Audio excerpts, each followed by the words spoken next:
Honkai starrail. So I know most of you guys from Genshin community would like to check out this new game Hoyoverse has for us. And most of you guys are wondering if you guys should give starrail a try, which I'll help with that by giving my opinion, even though it's just my opinion, but whatever. So today was the last day of the final beta, and that's why I wanted to make this video, to give some insights. So the reason why I gave starrail a chance was because it was a game from hoyoverse, which kind of means it's extremely similar to Genshin Impact. And that is really true because I'd say the only difference is probably turn-based compared to Genshin's action-based combat. Now you would think that turn-based, that's probably some annoying and boring gameplay. And you're probably right, because it is less intuitive, but at the same time, it kind of fits what the game is meant to be, which is like a sideline game to burn some time. So I'll try to demonstrate every content there is in starrail and compare it to Genshin, because I know most of you guys came here in hopes for like a game other than Genshin to play on your free time.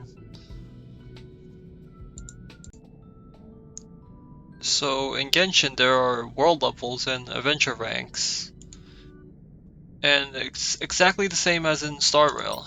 As you can see, my Trailblaze level, which is basically adventure rank, is 45, and this is the world level, which is called equilibrium level, which is 3.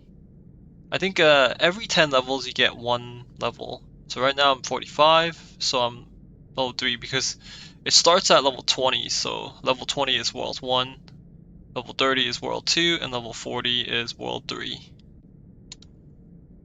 And just like Genshin, there's also expeditions, which is, in other words, assignments for starrail. And I sent them all out. It's 20 hours, free item. I actually say that the expeditions in starrail give you way more valuable stuff because you get to choose between EXP. You get to choose weapon EXP, and there's also Mora. This is basically equivalent to Mora, and this is like food. But yeah, you definitely want character materials the most. They're the most valuable, especially since there is a exchanging method. Like you could exchange these for these. Like as long as they're similar items, you could exchange them all. It's like 1-to-2 ratio whenever you exchange them, and that only makes sense. So, unlike Genshin, starrail does not have commissions. I mean, this one looks like a commission, but it's just one daily quest. So the difference is that they have this function called the daily activity instead over the 4 commission quests. So you basically do all these. It's the typical mobile game style, and in this game it I think it is made for mobile gaming. So yeah, get these daily activities, finish them, get the progress, and you get a total of 60 of these because 10, 20, 30, 45, and 60. Basically these are primos, and these are EXP, and this is just materials for relics, which are artifacts in this game. Okay, the resin system, let me see. Yeah, so it's really similar, with the difference of in Genshin it's maximum of 160 resin. In starrail it's a maximum of 180. It's not that much of a difference, but it lets you not have to worry a bit more. Yeah. But yeah, that's it for the resin. I mean, the map is a bit different. Instead of having a full map, you select different areas. It's reminds me of some other games where you have to select the planets, and then when you select the planets, it let you select like the sub areas. Which, yeah, I actually prefer Genshin's map, but it's whatever, not that big. Okay, next is character building, which is completely the same. Honestly, it's really similar. Like, there's barely any change. Even the menus, they look the same. They have the stats. Okay, but I guess there are some differences. Weapons seem different at first. Okay, at first let me say the stats are, yeah, you ascend the character, you have to find the boss materials and also the special weekly, oh wait, I don't think these are the weekly, but they're also from domains. You ascend them and you use the character EXP and you level them up just like Genshin. Similar stats, you want crit rate and stuff. There's an extra stat called speed, which it's because it's turn-based and that's why you need speed. So whoever has higher speed goes first. But yeah, for the weapon, unlike Genshin, there is no sword or polearm or catalyst or claymores. Instead, they are given these things, which you could see over here. They're like different paths. Basically weapons. They're literally the same thing as like the different weapons, such as how Yao Yao uses spear, and how Chi Chi uses a sword. But this is what that is basically. So if you have destruction, you can only use destruction weapons, which it's pretty hard to tell, but it would show on the description. See, it would say that the character is not part of the path and the effects would not be activated. You could still equip it, but you can't use the passive. And yeah, it's basically really bad if you don't use passive. So it literally is the same thing as Genshin, except instead of with the weapons, it becomes paths. So yeah, other than that, there's traces, basically skill and ultimate and basic attack upgrades, just like Genshin, like the talent upgrades, you could say. This is the normal attack, this is the ultimate, and this is the skill. And this is the passive upgrade too. You could upgrade more stuff, more passives, and I do like it over Genshin's because it makes it a bit more of a, like, tiny bit more of a management to materials, which is good. Not necessarily annoying. It's more of a good thing, I believe. Relics, which are artifacts, compared to Genshin. There are 4 pieces in total, which is actually better to manage, because Genshin has 5. But on the other hand, there are 2 pieces of accessories instead. And you can only get these through some other game mode that this game has to offer, which is really fun. I'll get to that later though. And then Eidolon, which is basically constellations. Yep. The same stuff as Genshin.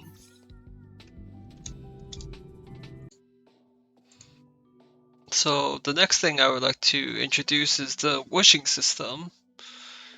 So just like Genshin, it has the 5-star, the new limited 5-star banner. I don't know if it's new, but it could be a reroll. But this game just came out, so I'm guessing you could count that as new. And also the 3 4-star characters. Next banner is the weapon banner, which comes with the 5-star weapon for the 5-star character that is with it. And also 3 of the 4-star weapons. That also correlates with the 3 4-star characters on the banner, which I do like. They matched it directly. The last banner is the standard banner, which is called the regular warp, as you can see, and it's just like Genshin. It has the set group of 5-star characters with the set group of 5-star weapons that come with those characters. And as you can see, wait, the pities, let me see. Alright, so the hard pity is 90. Every 90 rolls, you're guaranteed a 5-star character or the 5-star weapon in the standard banner. And there is the soft pity at 75, because that's where I got both my 5 stars. At like roll 75 and 76, I'm pretty sure. And then let me show you guys the starrail store, which is just like the Genshin store. Really similar, not much differences. So you have here in the Starlight Exchange, Starlight, basically the glitter, the star glitter in Genshin, which is the harder to get ones. You could get the limited banner, which is the intertwined fate, or the regular fates, which I have no idea what it's called, but here is the normal rolls. You can also get the 4-star characters, which is pretty expensive. I don't recommend doing this. Well, actually, it's around the same price as Genshin, I guess. You could also even get the 5-star characters, but they cost so much, it's kind of seems ridiculous. I don't know. Maybe it's just my opinion. Okay, and then you have the other stuff, not the star glitter stuff. I forgot what they were called, but it's the other currency that you also get from rolling. Well, every time you roll, you get some of these. So you could get like EXP, weapon EXP, and Moira, and materials for skill talents. Basically, these are all like skill talent materials. And yeah, you could also get more of the rolls too for limited and standard, 5 of each, which I already got. So it's just like Genshin, you get 5 free rolls every month in the shop, basically. Contract, this is like you could say the extreme pay to win, like normal free to play players won't get the stuff. It's just like Genshin, so you don't have to worry about this. They're like the resin and extra materials if you're well in hardcore. Seller Jade, this is basically the Primo Jade exchange, which you kind of want to do.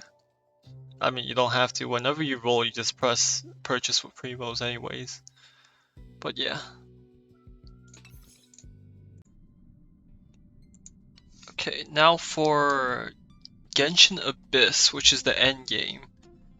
And in Star Rail, obviously they have something similar, and this is it. It is called the Forgotten Hall. And also it could be called Memory in short. That's why I think I would like to call it Memory. So you have these stages just like Genshin, the beginning ones, which I'm pretty sure you don't get stuff from. Not sure though. Maybe when the game releases I'll be sure then. But after stage 10, oh wait no, yeah, starting at stage 11 you'll need 2 teams, which is basically like Genshin's Abyss, where in stage 9 and 10 you'll need 2 teams, or stage 4, I forgot. But yeah, you'll need like a total of 8 strong characters to beat it. So it's really similar.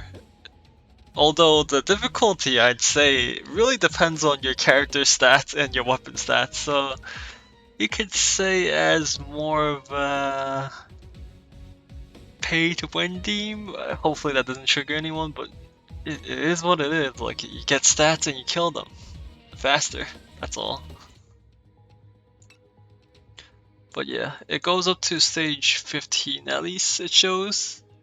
And these are the rewards. I'm guessing every week you get these Primos and the Moira for the stars we get, which, well, it says 36 stars, so I'm guessing it's really the same as Genshin.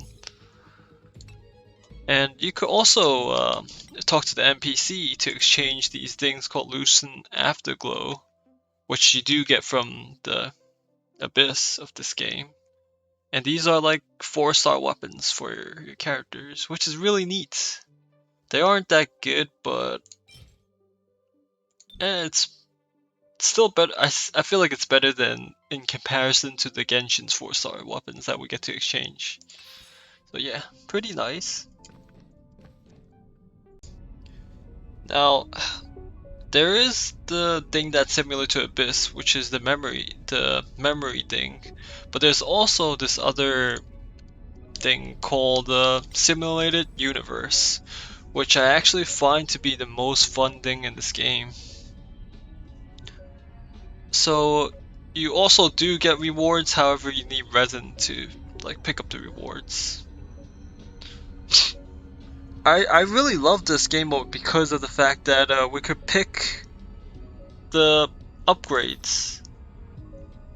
Like, it's like a roguelike. That's the best way I could explain it. Like, every time you kill these monsters, there's 3 different stats you could pick, and they affect your gameplay, like, heavily.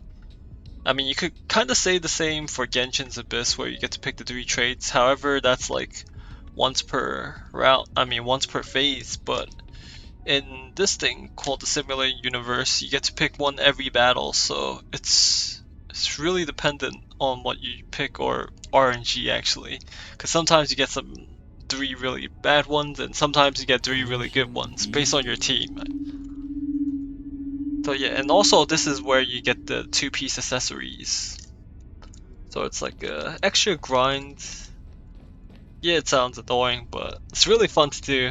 And I will probably show you like a quick demonstration of one round of it. So for the sake of the video to have it shorter, I'll just do the first one, because it does get pretty tough out here. Pick this guy, yeah.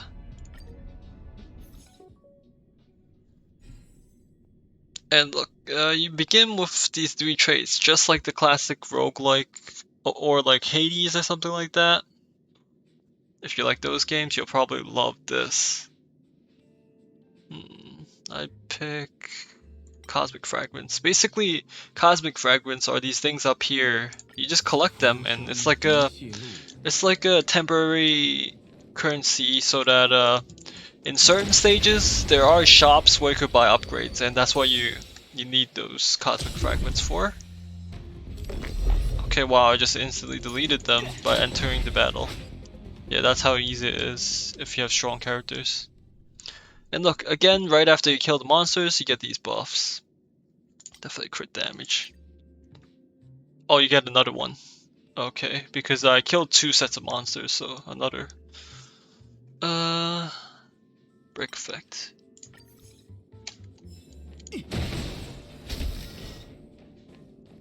I'll probably explain what the break effect even does later on. And the weakness stuff.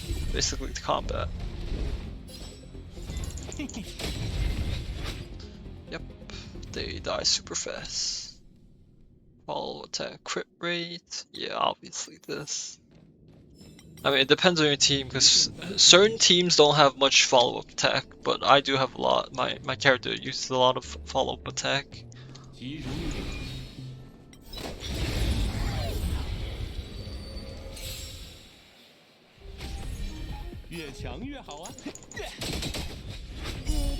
Oh my gosh, I did so much damage that he's almost dead already. Oh, he is dead. Okay. These are like the really powerful buffs, 3-star buffs. So they do have rank. They have 1-star, 2-star, and 3-star buffs. And obviously the higher star, the stronger they are. Then you also get these things called curios, which are like...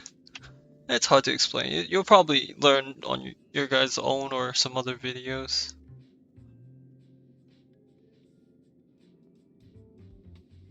Yeah, just get one of these. I'm actually not too sure myself, but it's whatever.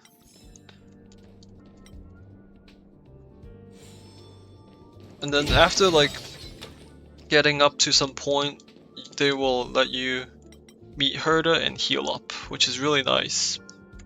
And then here you get to use the Cosmic Fragments, randomly buff the ones that you already have, and that's neat.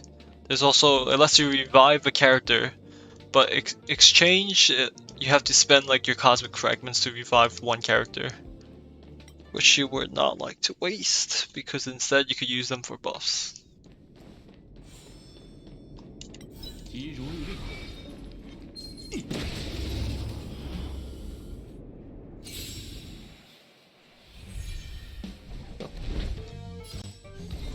Kinda like the music too in this game.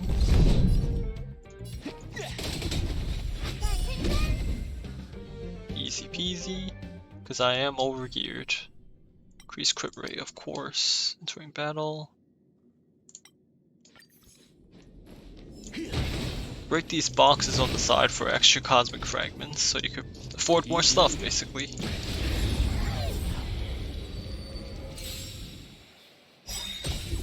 But yeah, it really does resemble Abyss also, just like the other thing, but it's different. The other thing, the memory, the Forgotten Hall, is more similar to Abyss compared to this. Wow, that rhymes, but yeah.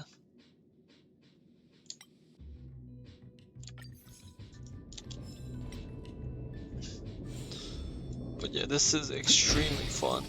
I just love it when a game gives us like these random buffs.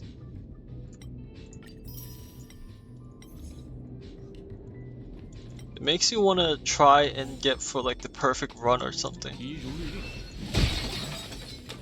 This again where you heal and you get to get some upgrades again. And over here you get to buy stuff. Or I mean not buy stuff, but more like use the fragments to upgrade your skills. And obviously the higher star the more fragments it takes, because then it would be too OP if you kind of don't have it. Let's see, increase the crit speed. Probably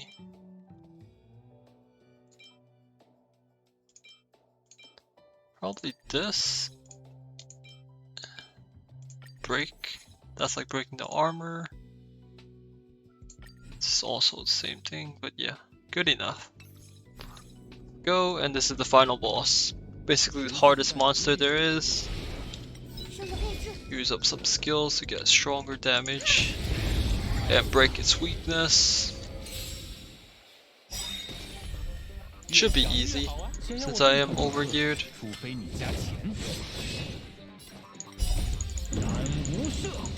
Just use every ultimate. Oh, okay, well, that was fast. And that's it. This is the simulated universe. Success.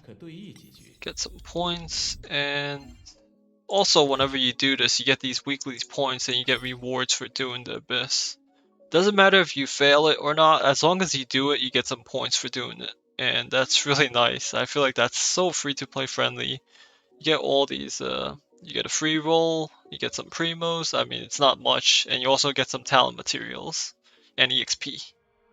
But yeah, that really is just it for Simulated Universe. I'd probably say that this is what most people love doing, especially for like streams or something, or content on YouTube. You know, having special run-dos. Okay, so for the combat of the game, I will do a weekly boss. Also to like kind of show you what it's like doing a weekly boss. I'll do the one that I kind of need the materials for. So yeah, these weekly bosses are basically bosses we find in story quests, and we get to do them again. It's just like Genshin. Like my current team is really weak, but I think I can still manage it. Because we do get to pick a support, which is, I mean, a support unit. So you get to pick like from a random person that you could find and refresh for like more. Obviously, since this is beta testing, there's way less choices I have. I did add a few people that I did like using, and usually this character is really good, so I'll just pick up this person, have him on my team with a healer and 2 other DPSs. Yeah. And this is the weekly boss. So, first of all, in this game, there are elements just like Genshin. However, they aren't as impactful as you could say. Like this guy is wind, and under on top of the HP bar it shows wind and fire. So whenever you do wind damage, you basically do increased damage. Not only do you do increased damage, but it also breaks the white bar on the top. And the white bar on the top is basically armor. Whenever you fully get rid of the full armor, the boss or the part of the monster stops moving. And that's why it is still pretty important to have the correct elements. You want to break the bar, And also, after the bar breaks, it has like one turn where you do increased damage to it. See, it breaks it, and well, this is a weekly boss, so I guess it doesn't really have a downtime to it. But yeah, you do want to carry the correct elements. It does do increased damage after all.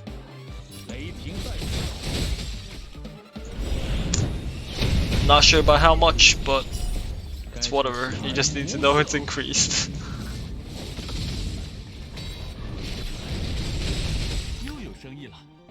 That is what you call a follow-up attack, which some characters could do. Well, but other than follow-up attacks, there's also these things called aftertaste damage. And after this wind guy does aftertaste damage. Whenever the boss's turn comes up, he takes damage based on how many stacks of the wind stuff I stacked on him. Aftertaste also counts as burn, so if you use a fire character and you burn, you leave like a burn debuff on the boss, that's also counted as aftertaste. So follow-up and aftertaste are totally different things, and sometimes it's pretty hard to tell the difference, but yeah.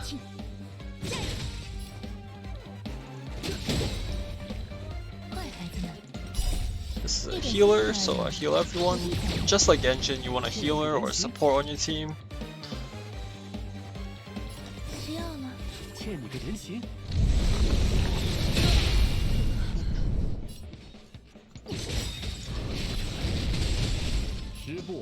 Okay.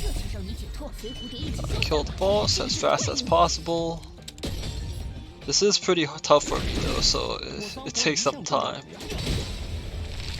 Falls down, but the battle's not over.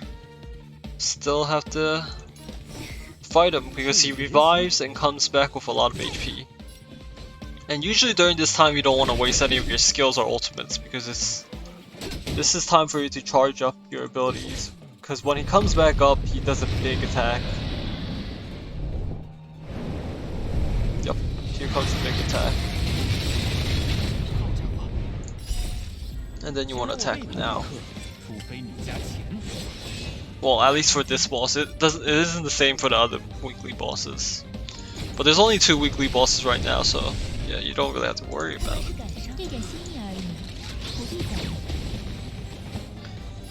I also have the combat at 2x speed. I'm pretty sure everyone's gonna have it on 2x speed. You could also have auto battle, but I'm probably gonna die if I do have that on.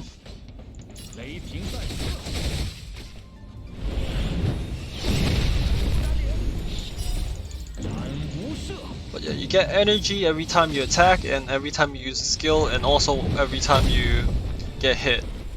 So it is a bit different from Genshin, because you do get energy from all sources of combat.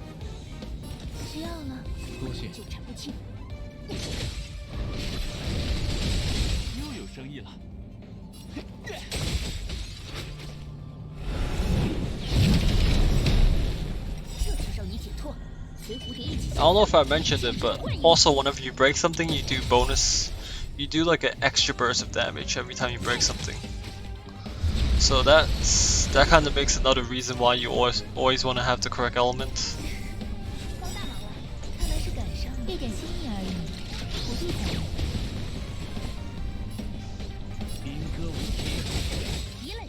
And also there is a skill point system.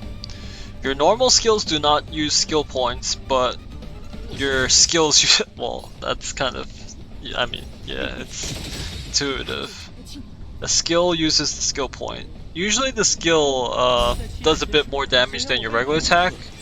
However, it's normally AoE, so usually if it's single target, you want to do the regular attack. Well, certain characters also have skills that do single target too, which this character, but it does way more damage.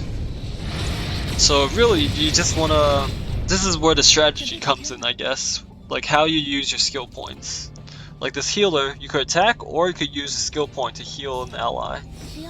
Which I use a skill point to heal, because healing is really important. Your ultimates can be used during any time, so even if it's your different character, you can still press on it and use it.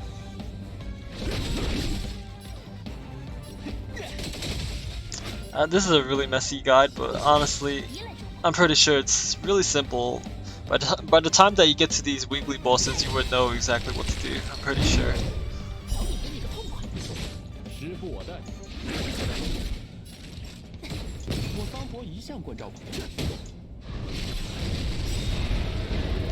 Oh wow, okay. But yeah, that really is just it. And then you get your artifacts, and you also get your talent materials, the boss talent materials, which are rare. Exit. And also, let me explain the system a bit better. Because unlike Genshin, where every week you get to do the boss once, in starrail you get 3 choices. And you get to pick a single boss and you get to fight it again and again and again if you need it. Basically, you could fight it up to 3 times if you wanted to. Because instead of having the boss respawn every week, you get to claim the reward 3 times every week, which is actually better, you know? Because what if you want to focus on building one character, and this game lets you do that, and that is why I love it. Well, I think I basically showed everything I need to show about this game. So, in conclusion, is that if you don't mind having a turn-based game, then this is probably the game for you. I myself wasn't really a fan of turn-based games, but this was for me. Also, this game definitely feels it's made for mobile gaming, especially with the daily activity system and also the autoplay. So it really does seem like it's mainly a mobile game. This game fills the void in for me whenever I feel lazy. I just press the autoplay button and then I eat while I watch. So, yeah. Just based on that, I hope you know your answer if you want to play this game. A lot of cute characters, cool characters, waifus has bundles to roll. But yeah, good luck if you decide to try this game. But I'm definitely gonna play it. So yeah, good. Bye bye. Thank you for watching.